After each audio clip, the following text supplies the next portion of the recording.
যারা পীরের হাতে হাত দিয়েছেন ওই হাত আমার তারা যেন আমার নিজের হাতেই হাত দিন।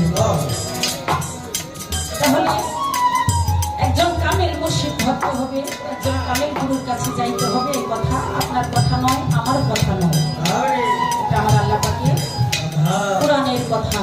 সেই কথা অনুযায়ী প্রতিটি মানুষেরই আত্মসমর্পণ করতে হবে একজন কামেল মুর্শিদের কাছে গিয়ে, একজন কামেল পীরের কাছে গিয়া।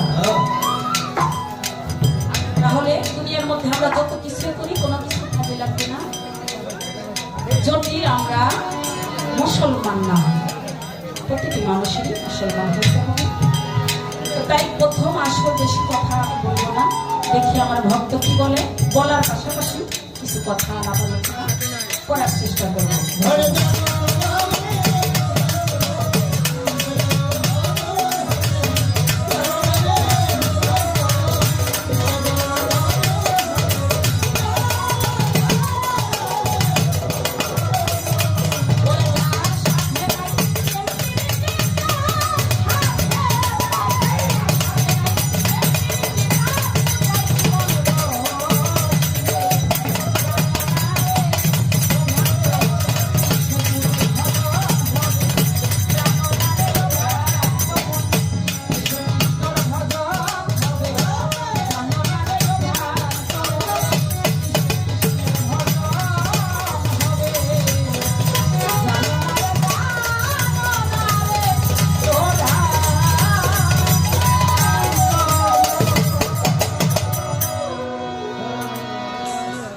সবাইকে।